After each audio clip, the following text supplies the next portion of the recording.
Hey guys, TommyBoy601, and today we're going to be taking a look at Forza Motorsport 6 and the Polo Red Car Pack, the newest piece of DLC to come out for Forza Motorsport 6. Now we're going to go through some of the cars that you get with this all-new DLC, and to start off, I think we're going to go with an Australian classic, the 1973 Holden HQ Monaro GTS 350. Now the Monaro is unique to Australia. It's something that they are very proud of, and this is the genesis of the Monaro. It has a 350 cubic inch Chevrolet V8 under the hood, and it looks pretty good. It's pretty much just a muscle car. It looks okay. It drives like a fucking muscle car. It's not going to turn very well. It's nothing to get too excited about, but hey, at least it's fun to drive. The next car is another classic, and that is the 1973 Nissan Skyline GTR. This one is probably one of the rarest cars in the world. In fact, there are only 197 ever made, and the majority of them were used in racing, so they don't even exist anymore, and only 40 exist, none of which are left in Japan.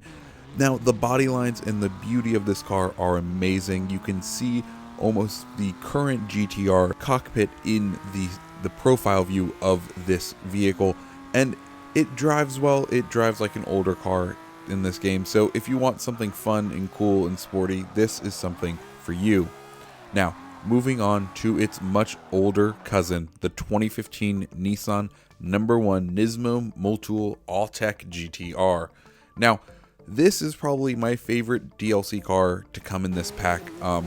It handles well, it drives amazing, and it looks fantastic.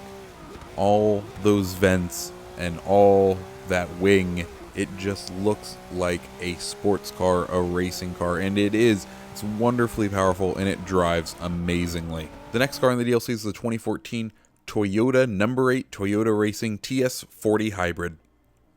Now this is another LMP1 car. It looks like all other LMP1 cars. This was basically Toyota's redo after the World Endurance Championships changed up a couple of rules. This is the car added an extra superconductor to power the front wheels, so it got a little bit more power than its predecessor. It's nothing to write home about. It's just another LMP1 car that, you know, if you like to drive them, you like to drive them, and hey, this one's for free. The next racing car that we're getting is the 2015 Mazda Formula Mazda car. Formula Mazda is the intermediate series between the USF 2000 series and the Indy Light series. It's a spec racing series that's designed to be on the road to IndyCar, and it's fun to drive around. It feels like a little golf cart is the best way I can describe it. It doesn't feel as powerful as the game says it is, and it's just fun to tool around in, you know? I don't think I'll ever use it for any actual races, but it's just a fun little car. It sounds like you're driving a little lawnmower. Yeah, it's great. The next car in to come with the DLC is the 1979 Opel Cadet C GT-E. Now, I know what you may be thinking. Oh my gosh, the Opel Cadet. I love Top Gear. I love Oliver. Unfortunately, this is not that little Cadet. This is just basically a partnership that happened. This is the Cadet that came from the partnership between General Motors and Opel. They wanted to make a car that could compete with the Volkswagen Beetle. It didn't really, because as you could tell, it didn't really catch on. I mean, it's a car. It had some fame in rally, but it's not the Cadet we all wanted.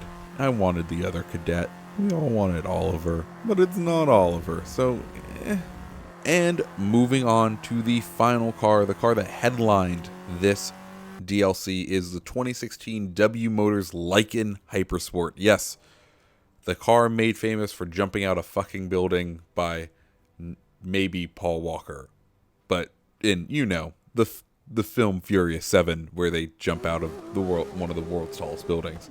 This is what's known as Arabia's first supercar. It is designed and built in the Persian Gulf, and you know, it's cool. I'm not a huge fan of it. It feels heavy. It doesn't like to change direction when you're driving it on track, and you need that from a supercar if you're going to race it. You know, its looks rival that, I think, of the Aventador. It looks just as good as an Aventador, but if I had to choose between this and the Aventador as far as a race goes, I'm going to go with the Aventador. While this one looks great, it just doesn't handle the way like an Aventador does. And at $3.4 million, you kind of need it to handle pretty damn well. So yeah, guys, those are the cars to come out with the newest DLC for Forza Motorsport 6. I hope you liked this video. If you did, comment down below. Tell me what you liked about this video. Tell me which car do you like best about this whole thing. My name's TommyBoy601. Hope you have a good day. See ya.